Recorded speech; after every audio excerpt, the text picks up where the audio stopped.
You know that kind of pain that doesn't bleed, but hurts every single day? The kind you feel when you wake up, when you look at old photos, when you make coffee and remember that a child's laughter will no longer fill your house. Well, I lived through that. And today I'm going to tell you this story, because maybe someone out there needs to hear that they're not alone. My name is Margaret. I'm 68 years old, and for a very long time, my life revolved around two little people who called me Grandma Maggie. My grandchildren, Lily and Noah. They were my joy, my reason to get up early, to bake cookies, to keep the house spotless, because I never knew when that door would fly open and two smiling faces would come running toward me. Every Friday was our day. I'd pick Lily and Noah up from school. Lily was 7, with thick curly brown hair she hated brushing. Noah was 5, with blue eyes just like my son's when he was little, and endless curiosity.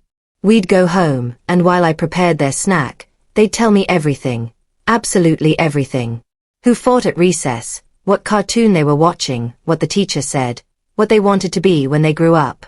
I listened to every word as if it were the most important thing in the world. Because to me it was. On Saturdays, we sometimes spent the whole day together. I taught Lily how to make cupcakes. She always used way too much pink food coloring and laughed when the batter turned bubblegum pink. Noah loved helping me in the garden. He said he wanted to plant an ice cream tree. I told him they hadn't invented those yet, but we could plant strawberries. And we did. He watered them every day. I had a toy box kept just for them.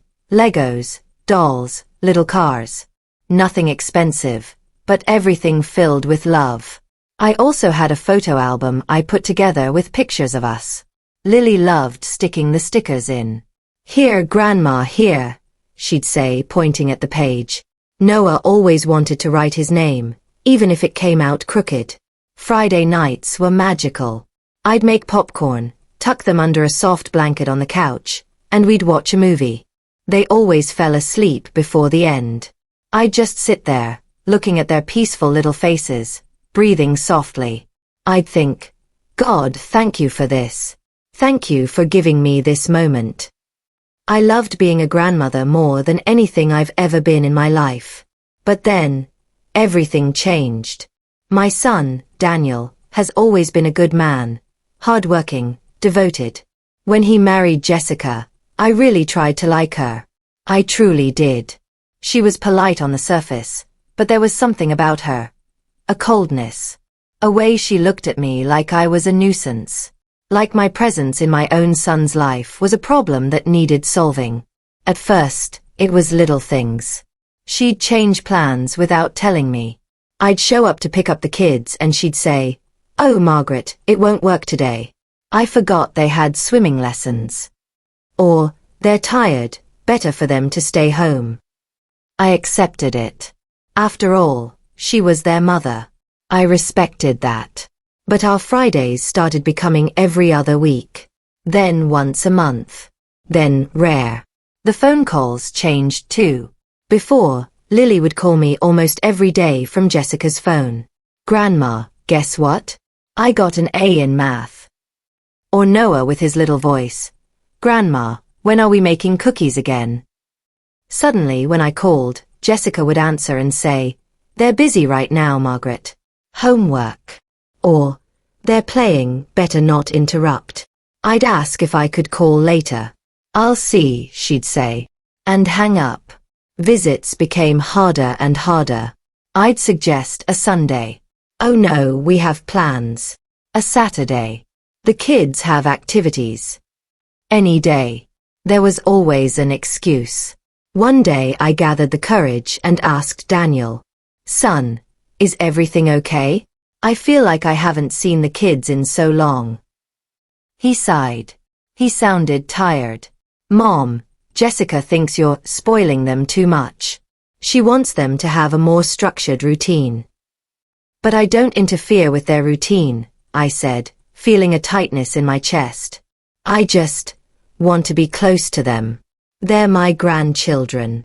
"I know, Mom. But it's complicated. You know how she is." And that was it. It was always complicated. Always. You know how she is. But I had no idea the worst was still to come. It was a Thursday afternoon, 3 days before my birthday. I was turning 68 and I was excited because Daniel had promised the kids would come for dinner. It would be a simple dinner, but I was happy. I had bought everything to make their favorite cake, chocolate with strawberry filling. I was in the kitchen when the phone rang. It was Jessica. Margaret, we need to talk. Her voice was ice cold. It always had been, but this time there was something more, a tone of someone about to deliver an ultimatum. Of course, Jessica. What is it? Daniel and I have been talking and we think it's best if the kids spend less time with you. My heart stopped. What do you mean? Lily came home the other day saying I was mean because I don't let her eat sweets every day. Noah said he'd rather stay at your house. Do you understand how damaging that is to our authority as parents? Jessica, I'm not finished, Margaret. She cut me off. I let it slide because I thought you'd get the message. But you didn't. So I'll be direct. If you don't stop interfering in how I raise my children, you will no longer see them. My legs went weak. Interfering? I just love them. I know you think you're helping, but you're not. You're confusing them. And one more thing. The birthday dinner? Cancelled. The kids aren't coming. But Jessica. My voice was shaking. Please. It's just one dinner. I promise There's no negotiation, Margaret. And if you call Daniel trying to go over my head, it'll be worse. Much worse. She hung up. I stood there holding the phone to my ear, listening to the silence. Then slowly, I slid down the kitchen wall until I was sitting on the cold floor. And I cried. I cried like I hadn't cried in years. 3 days later, on my birthday, I woke up alone. I looked at my phone. No messages. No calls. I went to the kitchen and stared at the cake ingredients I never used. I put everything back in the cupboard, slowly, as if I were putting pieces of myself away. I spent the whole day waiting. Maybe Daniel would call. Maybe he'd show up with the kids as a surprise. Maybe Jessica had a moment of compassion. Nothing. At 8 o'clock that night, I lay in bed and cried again. Not out of anger. Out of emptiness. Out of feeling like I no longer mattered. Like my love no longer mattered. The days that followed were the darkest of my life. I'd wake up, make coffee, sit on the porch, and just exist. The hours dragged by, heavy, as if time had lost all meaning. I'd look at the bedroom where the kids used to sleep when they stayed over. The beds were still made.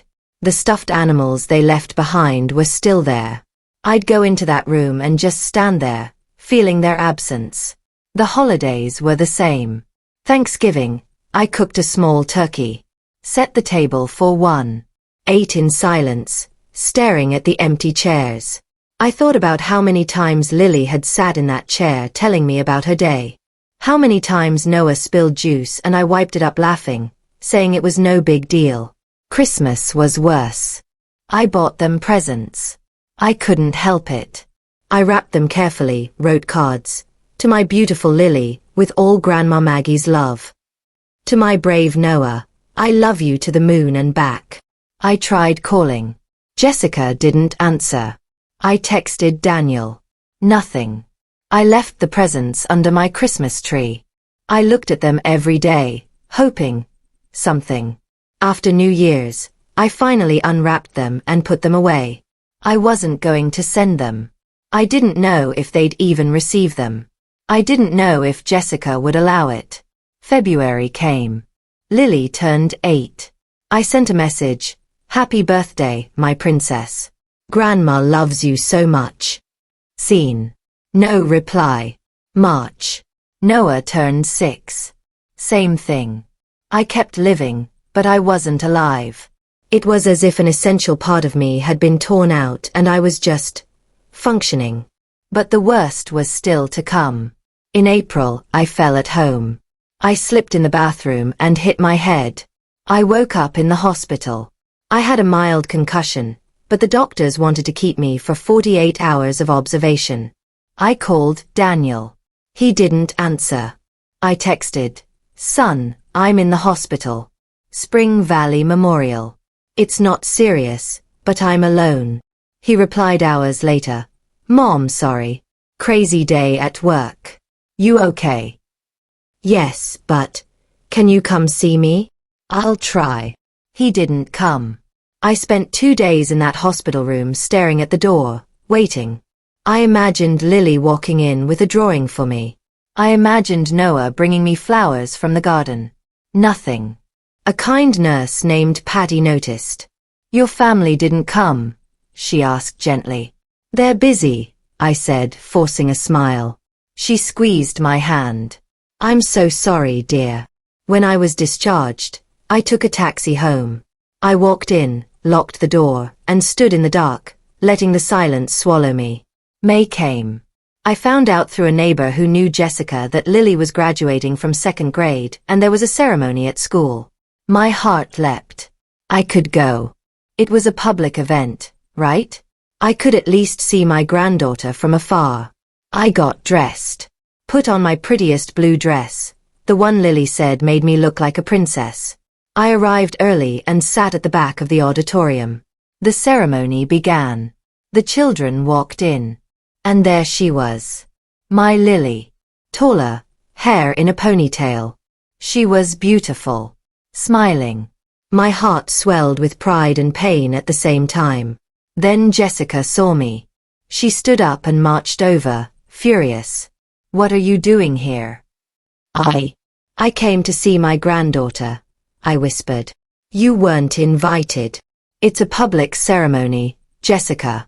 I just wanted to leave. Now."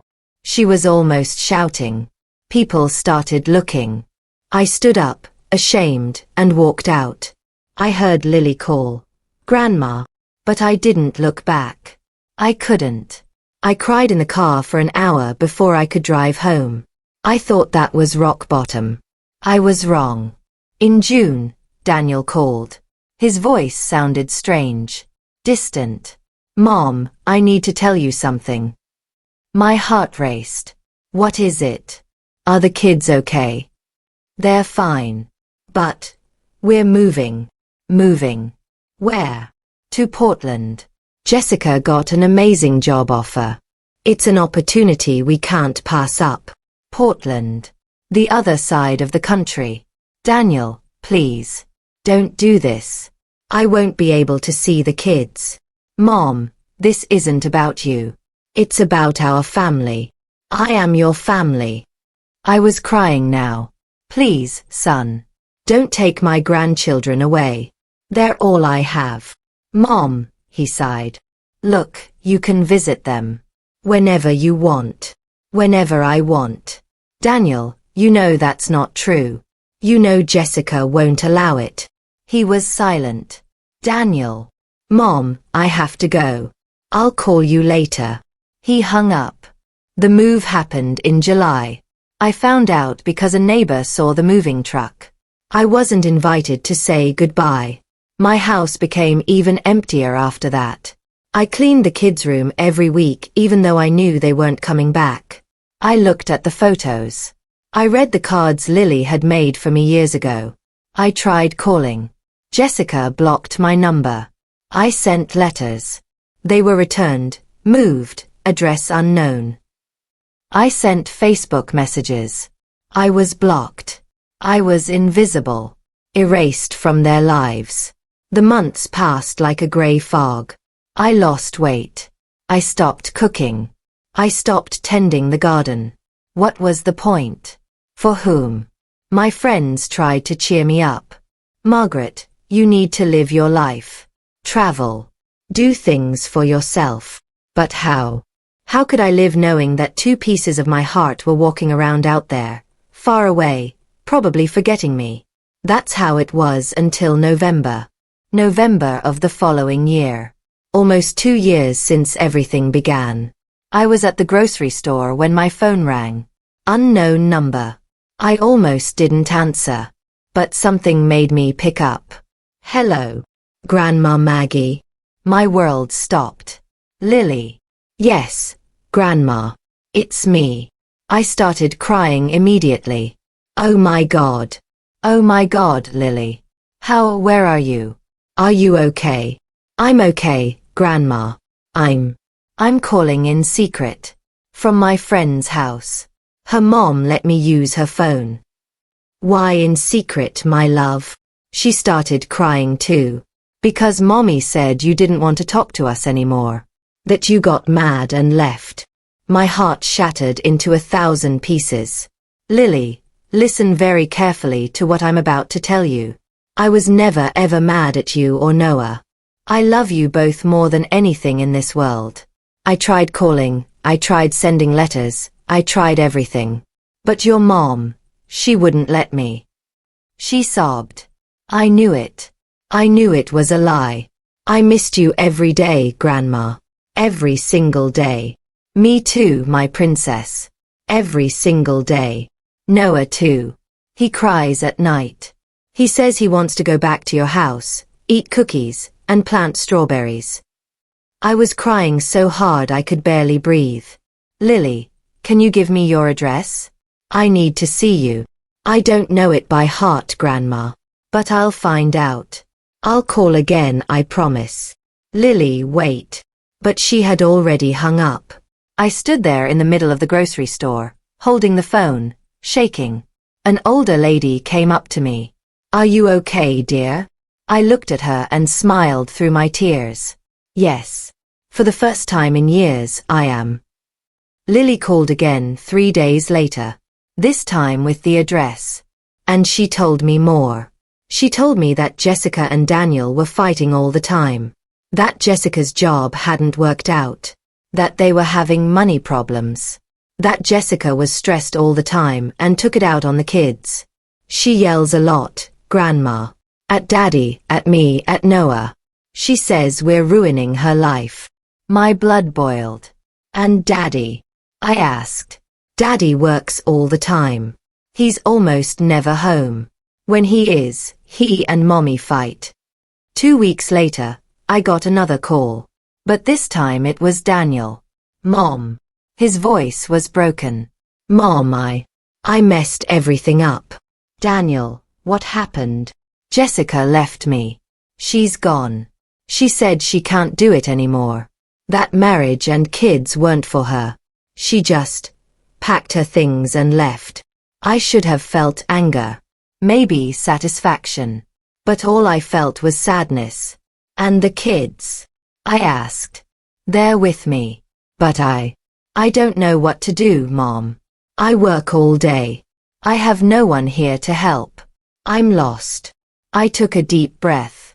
You can come back to Spring Valley. Mom. Come home, Daniel. I'll help you. I will always help you. He started crying. I'm so sorry. I'm so sorry for everything. I should have listened to you. I should have stood up for you. I was a terrible son. You weren't, Daniel. You just got lost. But now you can find your way again. In January, they came home. When I saw that car pull up in front of the house, I ran. I ran like I hadn't run in years. The door opened and Lily came out first. Then Noah. They saw me and screamed, Grandma. They ran to me. I fell to my knees, opened my arms, and they threw themselves into them, crying, laughing, hugging me so tight I thought I'd break. I missed you so much, I sobbed. So much. We missed you too, Grandma, Lily said. We love you so much. Noah was clinging to my neck. Grandma, can I water the strawberries? I laughed through my tears. Yes, my love. Yes, you can. Daniel stood there watching. When our eyes met, he was crying too. Mom, We'll talk later, I said. Now come inside. Let's make cookies. The first few months were hard. Lily and Noah had changed. They were quieter, more scared. Sometimes I heard Lily crying in her room. Noah had nightmares. But little by little, with patience, with love, with routine, They became children again. They started laughing again, running through the house, making messes. And me. I came back to life. Daniel changed too. He started being more present, more attentive. He apologized, many times. And though the pain was still there, buried deep, I forgave him. Because he's my son. And because he was trying. As for Jessica, we never saw her again. I heard she moved to California and started a new life. I don't know if it's true. I don't know if I care. What I do know is that life has a way of balancing things out. Not always the way we expect. Not always with justice. But somehow, real love always finds its way back. Today I am at peace. Life taught each of us what we needed to learn. And if you who are listening are going through something similar, know that the pain doesn't last forever. That you're not alone. That true love, the pure kind, the kind that asks for nothing in return, always wins. It may take time. It may hurt. But it wins. And now I want to hear from you. What did you think of this story? Do you think I should have forgiven? Would you have done anything differently? Tell me in the comments. And also let me know, where are you watching from? I want to know how far this story is reaching.